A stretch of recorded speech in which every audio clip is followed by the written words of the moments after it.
Okay, so now be honest with me. When you hear Kansas, what's the first thing that you think of? Well, maybe you think of Dorothy and Toto, red slippers, and the Wizard of Oz. And that's fair. But Kansas is more than Dorothy and Toto. It's more than tornadoes with the wind like it is today. You know, you might think that it's not. But what I want you to think of when you think of Kansas is the breadbasket of the world.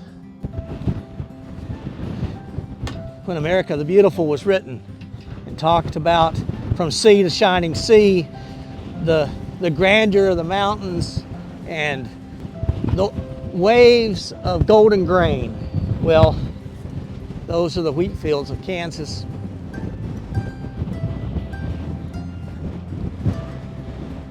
And this old barn is going to be the backdrop of this part of the story.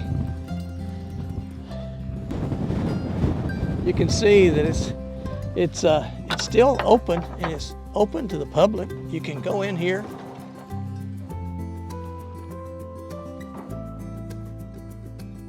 And it's amazing. This is the John Dickinson barn. John was born in Lee County, Virginia, back in February of 1803. He died in Robinson, Kansas in 1861. John and Lavana decided to move their family here before the Civil War. Land was being offered for $1 an acre. Every family was allowed up to 1,000 acres. Most of it was just prairie grass. They traveled by oxen and wagon into Kansas, and they located a half-mile south and 3 miles east of Robinson. And there they built and lived in a sod house located across the road from this old barn. They taught school in the winter to help pay for the land. John and his older sons decided to try to raise wheat and oats. To do this, they'd need a place to store their grain.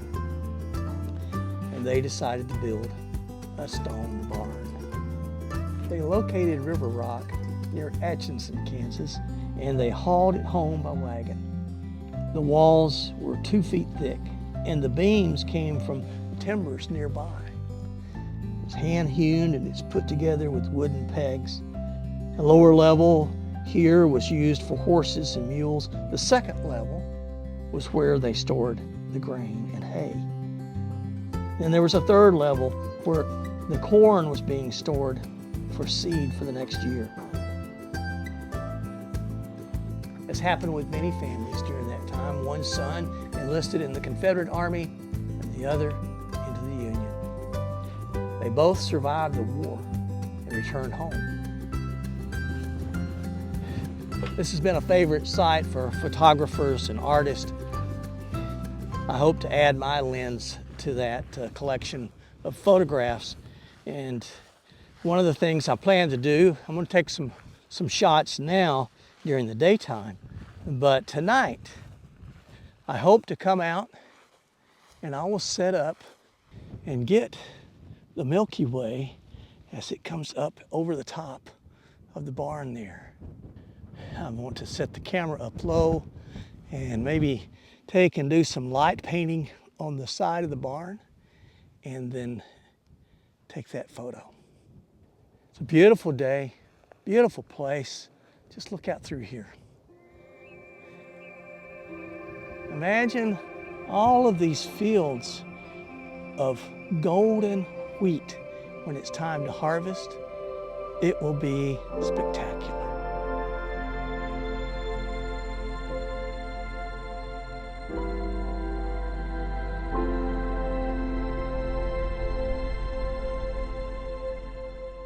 So let's take a few photos and then we'll get set up for later. All right, so I'm going to get low, and my goal is to take and shine up toward the sky. So let me just sort of show you. this is sort of the view, and then I would take and turn this up some.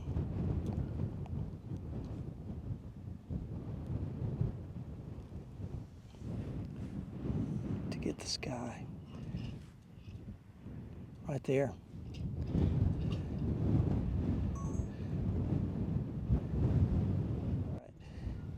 So it's an f8, 1/500th of a second, and ISO's at 1/60th. I'm gonna shut that ISO down a little bit more to 100. All right, let me take the shot.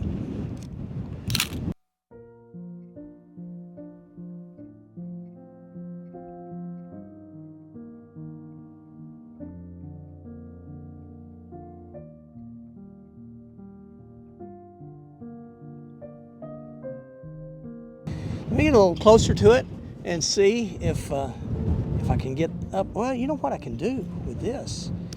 I can pull these legs out on this tripod like this and get a higher shot. Put this, level these out, just like that. Turn it a little bit. Yeah, how's that? That looks pretty nice.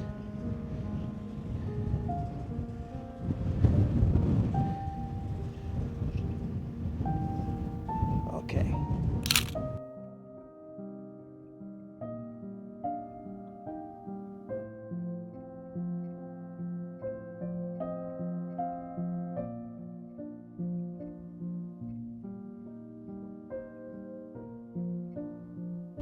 I'm gonna pull the tripod, open it all the way up, try to get this side. I don't want to get into this field. He's got some young corn planted here, and I'm not going to bother his corn.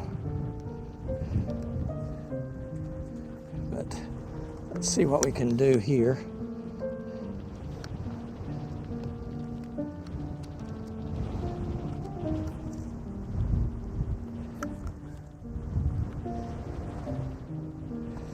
There we are.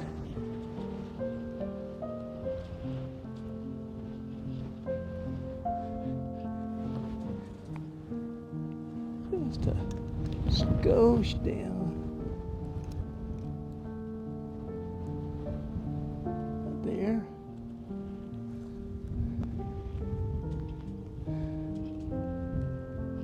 Yeah, okay.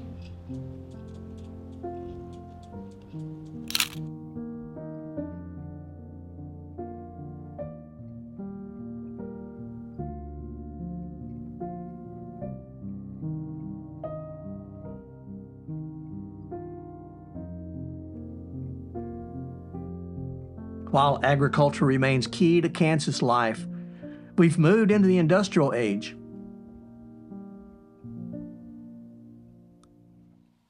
So let me ask you once again, when you picture Kansas, what comes to mind?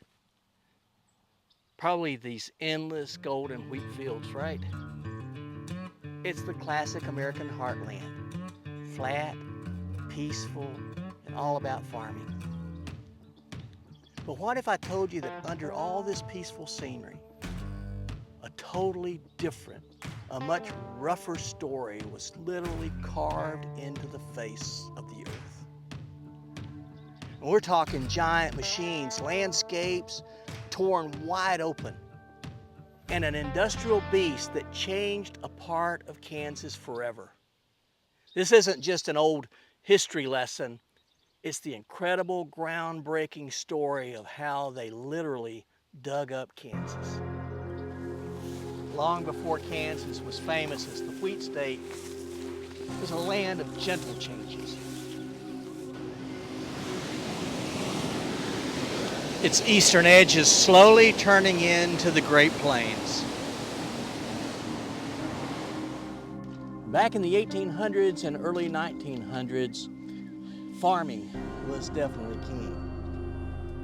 Now, corn was big at first, But then cool new stuff like the turkey red wheat turned Kansas into the breadbasket of the world. The towns were popping up. Railroads were stretching out, and then the country was industrializing like crazy. All this growth needed fuel, a never-ending hunger for energy. And while everyone was praising Kansas' rich soil, a different kind of treasure was hidden underground. And in its southeastern counties, coal. Coal, and it wasn't just any coal, it was the go juice for railroads, the heat for homes, factories, and the spark that would kick off a massive and pretty controversial change in places like Bourbon, Cherokee, and Crawford counties. The scene was set for a huge shift from quiet farm country to a real industrial powerhouse.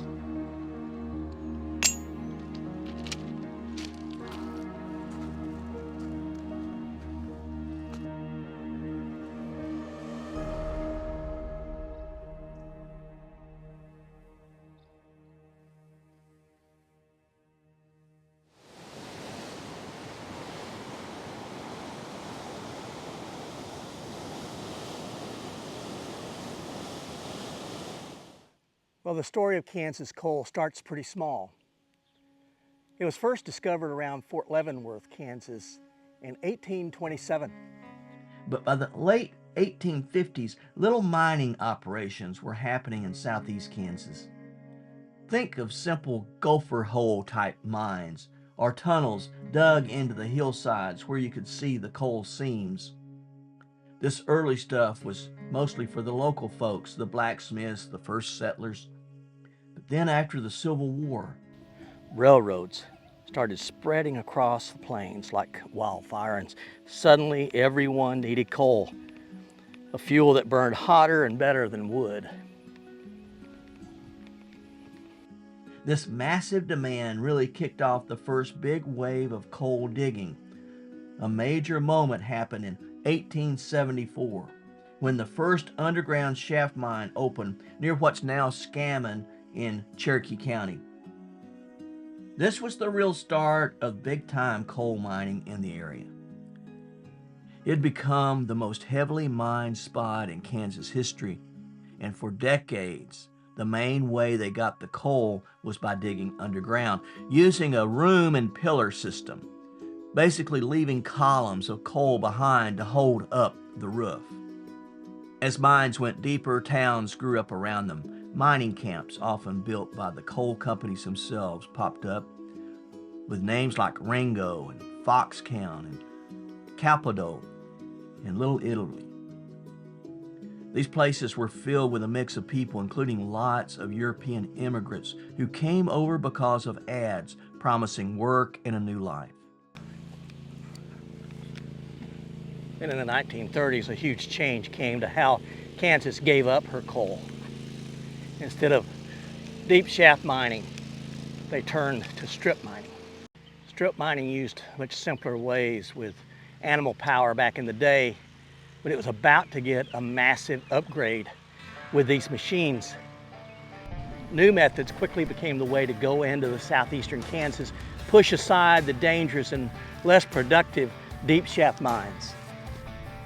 The idea behind strip mining was pretty simple, but it was really brutal. Just to get rid of everything on top of the coal. All that overburden, it was called, the soil and the rock covering the coal seams, was systematically scraped away by bigger and bigger power shovels. This technique let them get to the coal beds that were too thin or too close to the surface to mine with old school underground shafts. And with these giant machines, they could dig out the coal on a scale that no one had ever seen before, and way more efficiently. The land itself started to show signs of this new aggressive digging. What used to be the rolling prairies or farmland soon turned into huge areas of deep trenches and massive piles of dug up earth called spoil banks.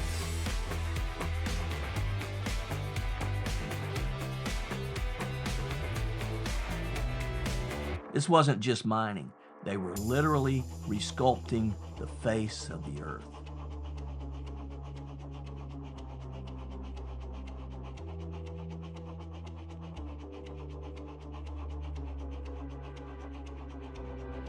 The coal was still in high demand, powering railroads and power plants and industries all over the country. Southeastern Kansas became a key player in this energy game. Towns like Cherokee, Crawford, and Bourbon counties, already shaped by earlier mining, hit new periods of growth, all tied to the massive amounts of coal coming out of the strip mines. The sheer scale of it all was incredible. A real testament to human ingenuity and an unstoppable drive for resources. The constant rumbling of great shovels became the heartbeat of a region forging a new, powerful, and uncontroversial industrial identity. One that was visibly and often permanently changing the very land of Kansas. From the 1930s to the early 1970s, strip mining in Kansas was at its absolute peak. This was when the industrial titan really showed its incredible power. It was the age of giants, and no giant was bigger, quite literally, than Big Brutus. Ordered up in 1962 by the Pittsburgh and Midway Coal Mining Company, Big Brutus was an absolute beast of an engineering marvel. An 1850B electric shovel that became the icon of this whole industrial era. This thing is enormous.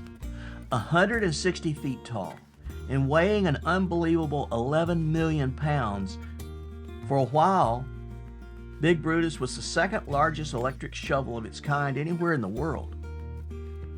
And now it's the largest one still around. Just putting it together in Cherokee County was a massive job, with parts arriving on 150 railroad cars. Its job wasn't to dig the coal itself, but to chew through the insane amounts of overburden, all that dirt and rock covering the coal. And Big Brutus did it with terrifying efficiency.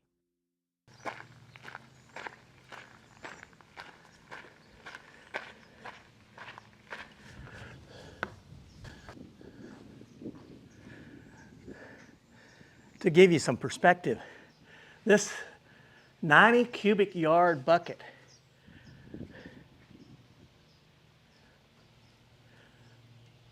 could take 150 tons of overburden in a single bite.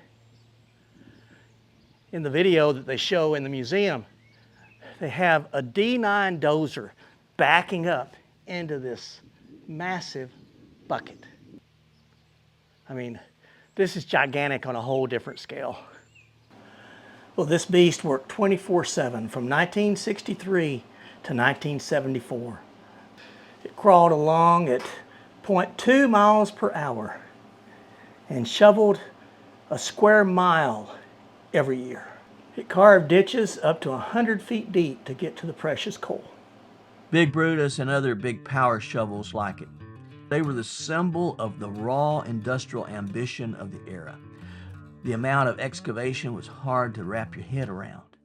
A clear sign of technology they had back then and the nation's endless hunger for energy. But then things started to change. People became more aware of the long-term damage, and that led to action. In 1969, the Kansas legislature passed some groundbreaking rules that made the coal companies reclaim the mined land. This meant that companies now had to try to fix things, to smooth out the harsh ditches and ridges, to put topsoil back where they could, and to plant stuff to stabilize the land and help it become useful again. Then even tougher federal rules, especially the Surface Mining Control and Reclamation Act of 1977, really locked these requirements in place, creating a national system for dealing with the environmental mess from coal mining. These laws made a huge difference. Even though the scars from the earlier unregulated mining were still there, reclamation work was slow and it cost a lot of money. but it showed a big shift in thinking, a realization that the earth wasn't some bottomless pit that you could just exploit without consequences. The industrial titan had definitely left its mark, but now efforts were starting to heal some of the deepest wounds. It was the beginning of a long, complicated process of cleaning up the environment and starting a new chapter for this dug-up land. The reign of King Coal in Kansas, especially that intense strip mining that reshaped its southeastern corner, started to fade in the latter part of the 20th century. A few things caused this decline. They were running out of coal that was easy to get to. The economy was shifting to other kinds of energy, and those environmental rules were getting stricter and more expensive to follow. The once booming industry slowly shrank. And in February of 2016, the last active coal mining company in Kansas shut down. The tales of miners and their families, the strikes, and the lively, often tough life in the coal camps are kept alive in local museums and historical societies. And then there's Big Brutus, that giant electric shovel, now the main attraction at a museum in West Mineral, Cherokee County, drawing visitors from all over. It's not just a piece of industrial machinery, it's a dedicated monument to the coal mining history of southeastern Kansas and the hard-working folks who powered a nation. Kansas was without a doubt changed forever. That aggressive digging that tore through the farmlands controversially built a new industrial backbone, making its economy about more than just farming. While that particular industrial titan has grown mostly quiet now, its impact on the land, the communities, and the state's history is undeniable and still shapes the region today. This incredible story of change, of power, and of real consequences is just one of many hidden beneath the surface of our history. And if you found this journey into Kansas' industrial past as fascinating as I did, be sure to hit that like button, subscribe for more explorations of amazing histories, and tell me in the comments what other industrial giants or forgotten stories you'd like for me to dig up. From the peaceful plains, the landscape totally remade by massive machines, the story of strip mining in southeast Kansas is a powerful saga of ambition, human ingenuity, and a constant push and pull between the people and the planet. It's a story that saw a state mostly known for incredible farming violently dig deep to unleash an industrial force that for a while completely changed its economic future. The scars on the land are slowly healing, turning into unique wildlife areas and lakes, while giant relics like Big Brutus stand as silent reminders of a time of raw industrial power. The legacy of this industrial titan is complicated.